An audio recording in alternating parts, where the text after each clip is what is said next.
Para comenzar, quiero invitarlos que inclinen su rostro, vamos a orar. Señor, queremos abrir tu palabra con tu bendición. Estamos hambrientos del pan de vida. Suplicamos que cada uno de nosotros sea fortalecido, edificado con tu palabra. En el nombre de Jesús, amén.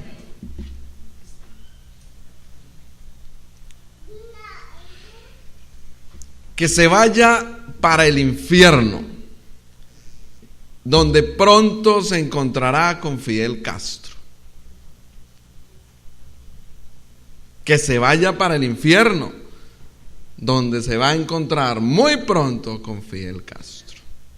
Esas palabras las colocó una congresista de mi país, de Colombia, cuando murió Gabriel García Márquez, hace un par de meses. Y desataron una polémica que aún no termina. Fue entrevistada posteriormente, ante lo cual ofreció disculpas a su familia, pero insistía en que Gabriel García Márquez iba para el infierno. Le preguntaron, ¿y usted cree en el infierno?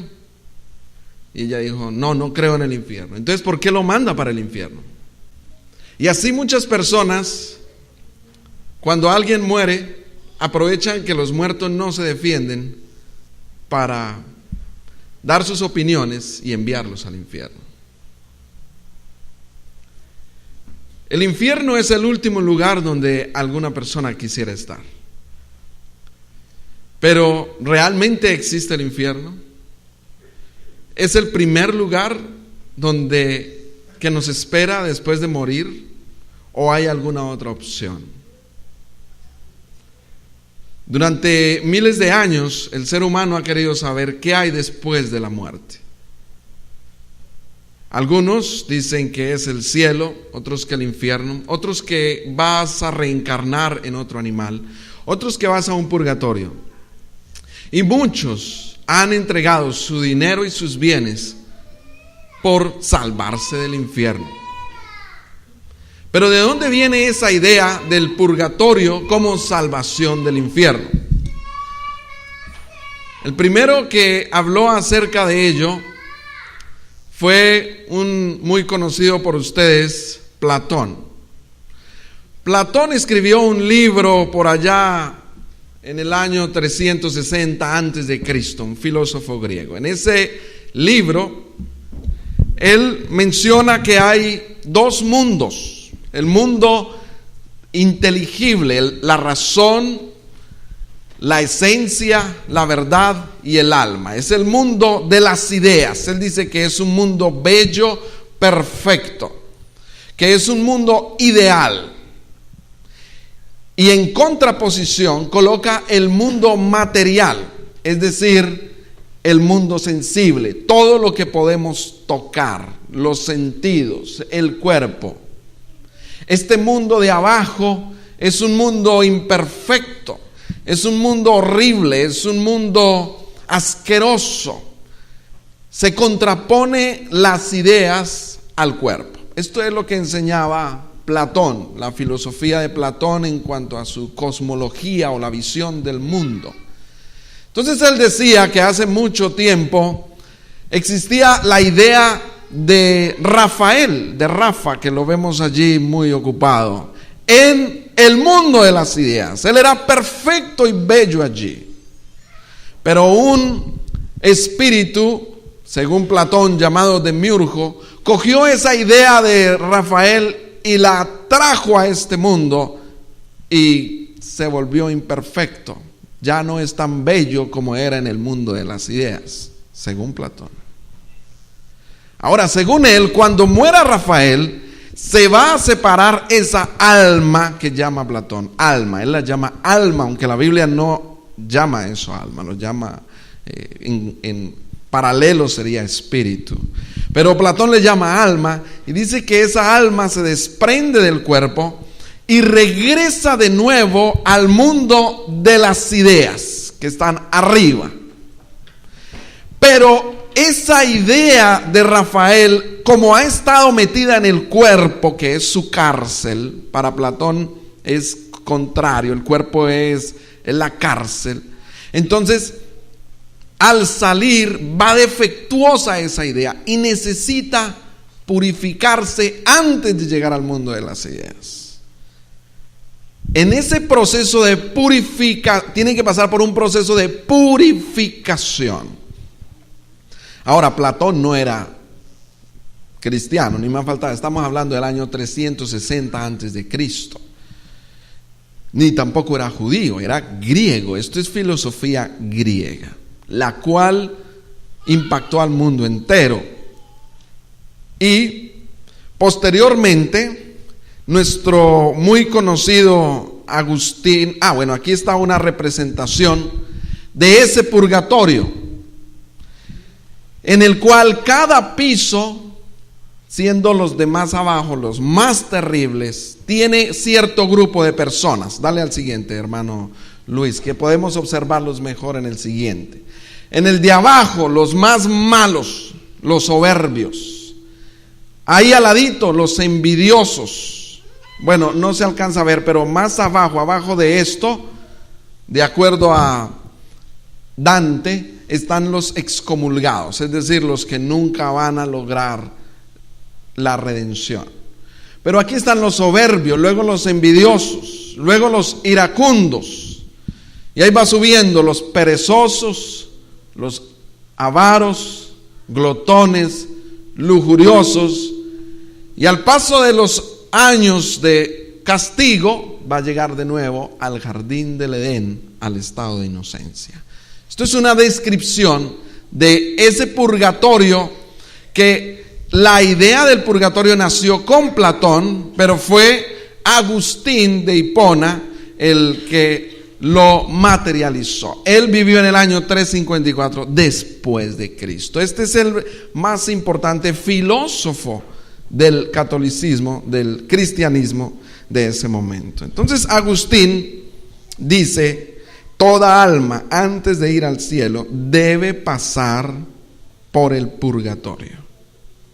Y Gregorio el Grande, que fue un papa que estuvo en el 593, este papa es el que le da toda la estructura eclesiástica a la iglesia. Y él, por decreto, determina, influenciado por Platón y por Agustín, determina que toda alma debe pasar por el purgatorio y que hay un tiempo determinado para cada uno de acuerdo a sus pecados. Así que estamos viendo aquí que no solamente era el concepto del purgatorio, sino lo que la iglesia podía hacer para aliviar el sufrimiento del purgatorio, como son las intercesiones, las misas, las ofrendas y lo que en el año 1755 se convirtió en las indulgencias. Es decir, que usted pagaba para que un ser querido suyo se ahorrara todos esos pisos y llegara directamente al Edén, directamente al paraíso. ¿Y qué dice la Biblia al respecto? ¿Cuántos purgatorios hay de acuerdo a la Biblia? Leímos en la lectura bíblica: el alma que pecare, ¿qué pasará con ella? Esa morirá. El alma que pecare. Para la Biblia, el alma no es una idea ni es un ser etéreo. No. El alma es la unión del espíritu, que es el poder de Dios, y el cuerpo, que fue la creación de Dios. Para la Biblia, el cuerpo no es antagónico al espíritu, no es contradictorio. Para la Biblia, el cuerpo es la imagen de Dios. Cuando el cuerpo recibe el espíritu y se convierte en un alma viviente, ahora es la imagen de Dios. Sin embargo, esos conceptos que colocan a un lado el espíritu y al otro lado el cuerpo no son bíblicos. Esos conceptos no son bíblicos. La Biblia también nos menciona la advertencia que hay contra contra la comunicación con los muertos. Cuando hay un mundo de ideas allá, un mundo de almas, se abre la posibilidad para la comunicación con esos seres que están allá en otra dimensión. Pero la Biblia no enseña que haya otra dimensión. En el trono de Dios, donde Él está, allí Él recibe la energía, el poder de Dios que salió de Él cuando le dio vida a las personas. Así que, aunque muchas personas deseen que otros estén en el infierno, la Biblia no enseña de ninguna manera ni el purgatorio, ni un infierno inmediato al cual las personas pueden ir en este momento. Ahora, también nuestro medio está plagado de una serie de engaños que a través de los siglos se han venido gestando.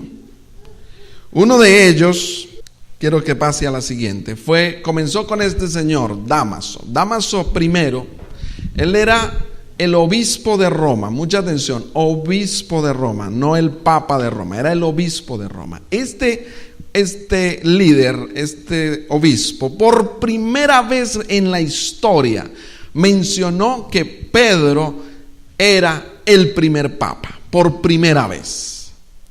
Por primera vez dijo que fue el primer obispo. Antes del año 590 no habían papas, se mencionaban obispos. El obispo de Roma, el obispo de Constantinopla, el obispo de Alejandría, que eran los lugares principales. Eran los obispos, pero todos los obispos compartían el mismo poder. De hecho, la Biblia menciona los obispos, el obispado. Pero Dámaso primero fue el primero que menciona, que relaciona ese concepto de obispo con papa y lo relaciona con Pedro. Así que Pedro, el apóstol Pedro, murió sin saber que había sido papa, porque él jamás le dijeron que había sido elevado a esa posición. Ahora, la declaración central para decir que Pedro es el papa es cuando él hace esa confesión. Jesús dice: ¿y ustedes quiénes dicen que soy yo? Y entonces Pedro dice: tú eres el Mesías, el Cristo, el Hijo de Dios. Y Jesús le responde: bienaventurado eres, porque no te lo reveló sangre ni carne, sino mi Padre que está en los cielos. Pero ese mismo que acaba de recibir una revelación celestial, minutos después, cuando Jesús le está diciendo que es necesario que Él vaya a la cruz y muera, ese mismo ahora le está diciendo: no, Señor, no hagas eso, ¿cómo vas a hacer ese mal contra ti? Y Jesús le dice: apártate de mí, ¿qué? Satanás. Minutos después le está diciendo: apártate de mí, Satanás. Por tal razón, es demasiado atrevido y totalmente antibíblico decir que él fue el primer papa. Ahora, por supuesto que él nunca supo que había sido el primer papa. Al contrario, ese término tomó fuerza con Gregorio el Grande, el que ya vimos hace un momento, el cual agregó el término papa. Papa viene de una palabra hebrea que es Abba. Abba. Recuerdan que en la Biblia dice: a nadie llamarás Abba. ¿Qué es Abba? Abba es una expresión hebrea que significa mi papá, mi papito. Es una expresión de cariño de un hijo hacia su padre. De ahí viene la palabra papa. Ahora, cuando se da por primera vez esa declaración de papa, es para elevar a ese obispo por encima de los demás obispos. Occidente, estaba el occidente del oriente, estaba demasiado atacado por los bárbaros para el año 500, 600, y los bárbaros acabaron con muchos de los obispados, quedando solamente el obispo de Roma. Entonces él eleva esta figura, Gregorio, y de ahí en adelante él comienza a controlar Europa occidental, Italia, España, Portugal, Alemania, Francia, los cuales colocaba títeres que eran los emperadores. Colocaba allí emperadores de cada uno de estos países, pero no eran sino títeres del Papa. En el año, cuando él quiso adueñarse totalmente, entonces nace el Sacrosanto Imperio Romano. Él es el que crea ese concepto del Sacrosanto Imperio Romano. Y el primero que realmente fue coronado como papa fue el Papa Bonifacio III en el año 607. Así que estamos viendo una evolución de esos términos, una evolución de ese concepto, que si usted busca ahora el listado de los papas, hay un listado que llega hasta Pedro, pero antes del año 600 nadie fue coronado con esa expresión de papa, en absoluto. Hasta el año 600, Bonifacio III.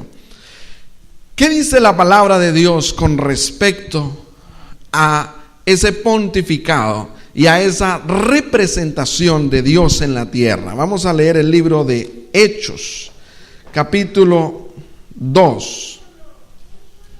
Hechos capítulo 2 muestra cómo era la organización de la iglesia en ese momento. Hechos 2:42 dice: y perseveraban en la doctrina ¿de quién? De los apóstoles, en la comunión unos con otros, en el partimiento del pan y en las oraciones. Es decir, el liderazgo era exactamente el mismo entre un apóstol y otro. No había un líder sobre los demás que se pudiera ver en la palabra de Dios. Vamos a Primera de Pedro, capítulo 2, versículo 4. Esto lo escribe Pedro, el que supuestamente había sido designado como papa. ¿Quién es verdaderamente el fundamento de la iglesia? Dice Primera de Pedro 2:4: acercándoos a él, piedra viva, desechadamente ciertamente por los hombres, mas para Dios escogida y preciosa.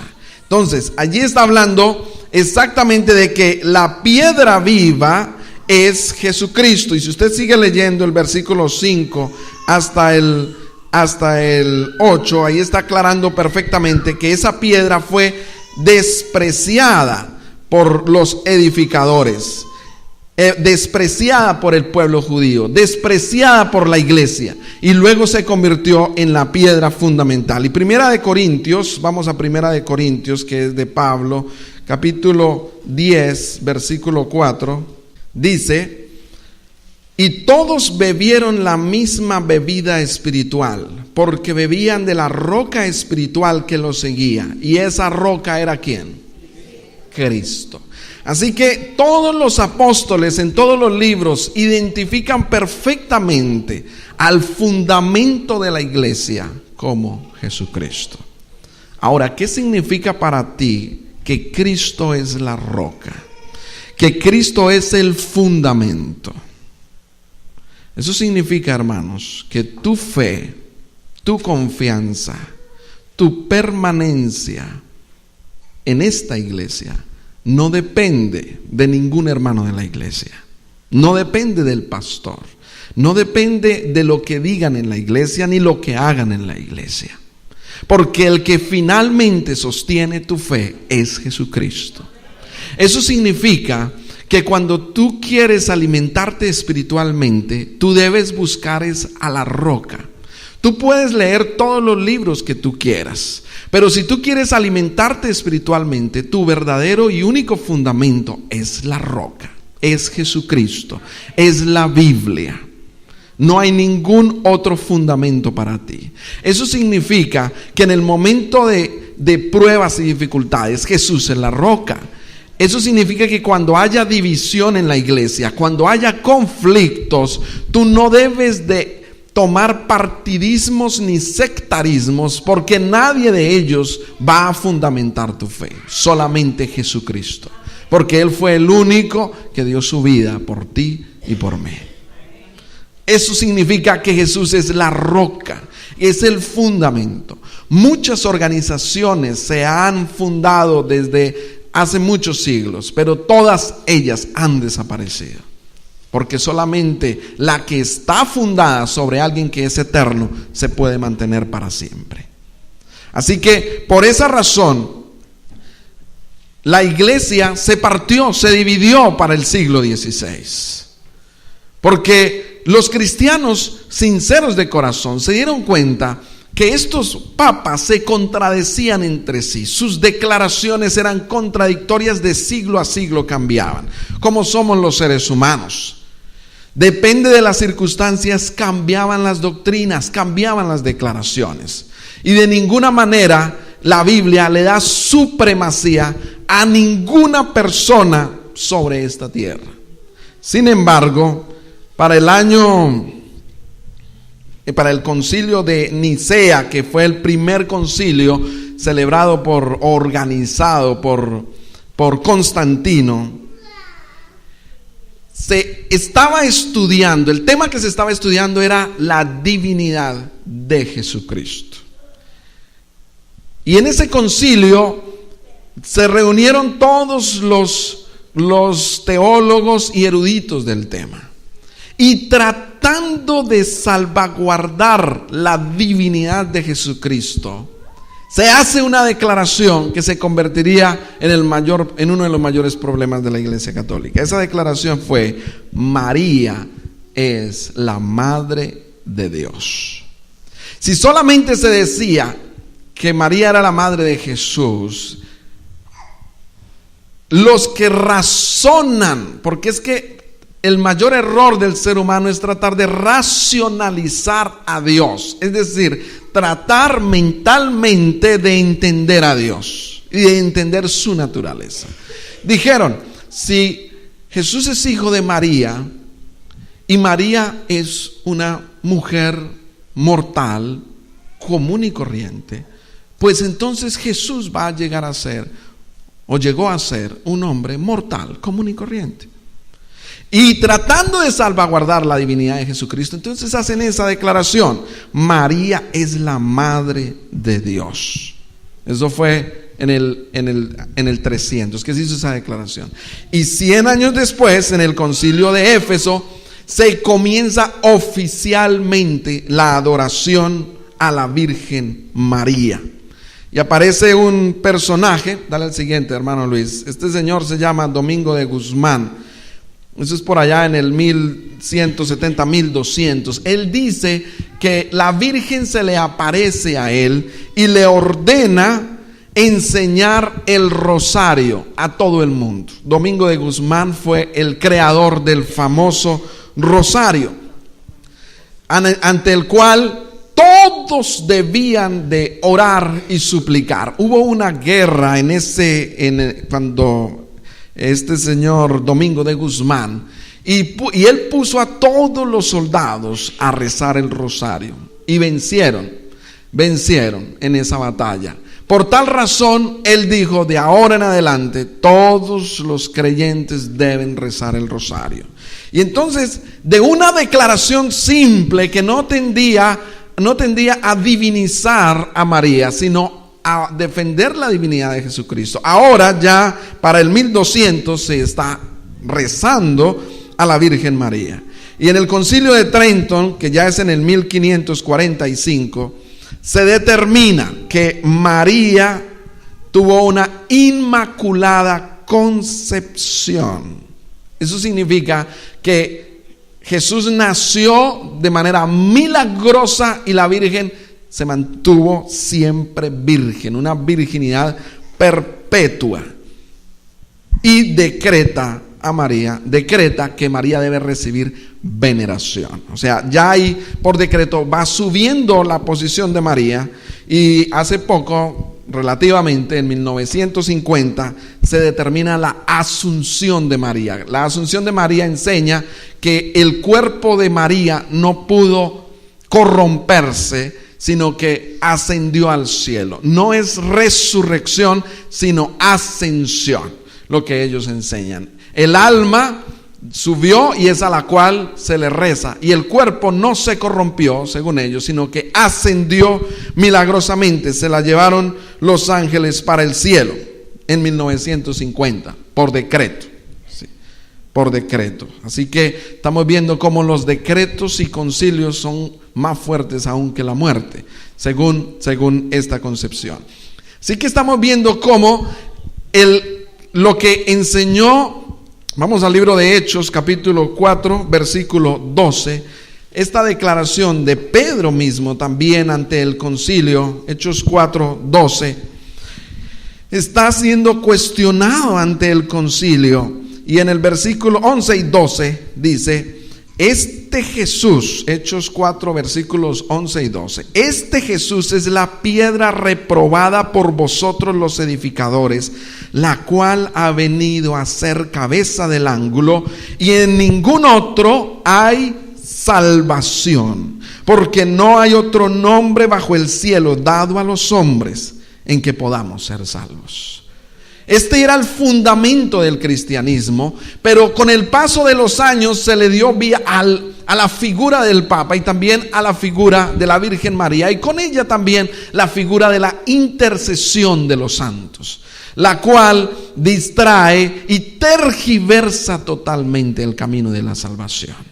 Y de ahí en adelante ustedes saben que los últimos papas han tenido una reverencia, una veneración y un lugar exclusivo para la Virgen en todo el mundo.